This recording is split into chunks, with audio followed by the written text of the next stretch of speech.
How's it going, everyone? As we are inching closer to the launch of PlayStation Plus Premium, more and more rumors and reports are coming out. This one is pretty interesting, and I see people reacting to it a variety of different ways if it is in fact true.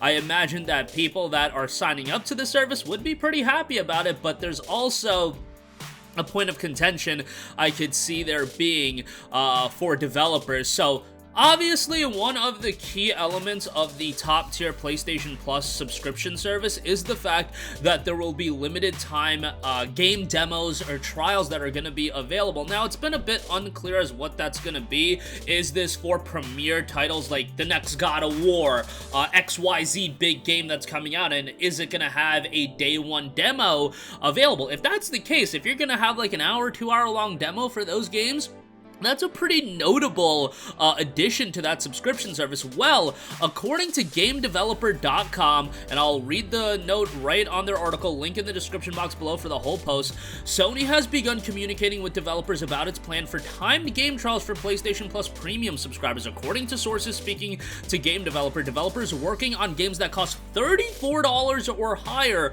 are now required to create time-limited game trials of their games. These trial versions must be at least 2 hours long. Games that cost lower than these amounts are not required to create limited time trials. According to the new policy, the plan follows Sony's announcement for expanded subscription options for PlayStation Plus. Many developers were informed about the new policy via an update to Sony's developer portal. Our sources indicated that they had not received any other communication about this change, which, if that's true, that's absolutely whack. Like, come on, you gotta let the developers be in the know about that, especially if they're in the midst of creating a game.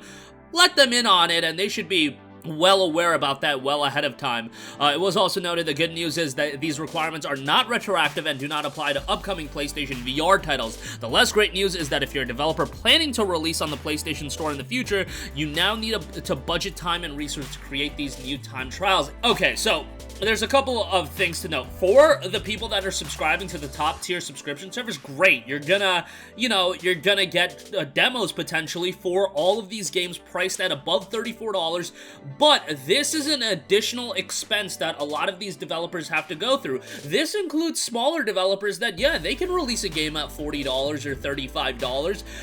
That $34 price tag really seems to hit those games that are priced like $35 and above, but there's a lot of $35 to $40 titles, and there's even $50 games that are in fact made by smaller studios. Weird West wasn't done by this expansive studio or anything like that, but that was a $40 game. Now the thing is, Sony and PlayStation are reaping the benefits upon the top-tier PlayStation Plus Premium subscription. They're gonna get whatever amount it is, I think $18 a month. If developers are required to bring a demo for all of these games, that's an added expense, that's a requirement, and you're also, using that as a promotional tool for people to subscribe to this top-tier service. Developers 100% should be in on a piece of the pie as far as any revenue that you're generating, because that's going to offset the cost of make these demos and offer trials. Obviously, there is that notion that, hey, these demos should be there from the get-go.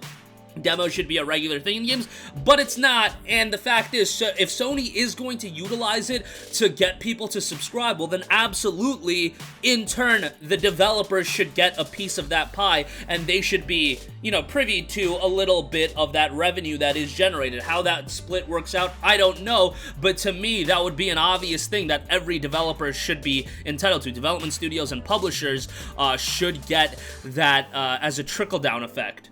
And again, for your top-tier publishers, your 2K games, your Rockstars, your Sony, PlayStation themselves, creating a demo is not going to be a massive undertaking, but a lot of these games already have a hard time breaking even when you're talking about games from smaller studios, and yeah, a lot of those games from smaller studios are probably going to be at the sub-$34 price tag, so that's not a big deal from that standpoint, but there are the odd games here and there that are $35 to $40, and, offering a trial is something to consider, and I do think the developers should be getting a cut of that. Now, again, you could say, hey, they should be offering demos for free anyway. Yeah, you can have that opinion, but these demos are now going to be locked behind a subscription service that Sony is going to be making money off of. If they're using that to sell the subscription service, again, they should be getting a cut of that. Otherwise, for the consumer, if this is the case, That's awesome news! You get to try out games for an hour or two, 2 hours, it notes, for top tier games. How awesome would it have been for a lot of people to play like a Ghostwire Tokyo for 2 hours before they bought the game? You know, a lot of these games don't have demos. Elden Ring, being able to play Elden Ring for 2 hours before buying the game? Hell yeah. Horizon Forbidden West, 2 hours before playing the game? Oh, hell yeah. Sign me up for that. That sounds fantastic for the consumer. It's just from a developer standpoint, there is the odd issue here and there that I could understand it having a mixed reception from the developers themselves, but from the consumer, I mean, if you were planning on subscribing to the top tier anyway for the back catalog of games, this is gonna be a nice addition, and maybe it's me making too big of a deal over an addition that a lot of people think should be just the reality, you know, game demos for every game. It's not the reality. Game demos for every game have not been a thing for a very, very long time.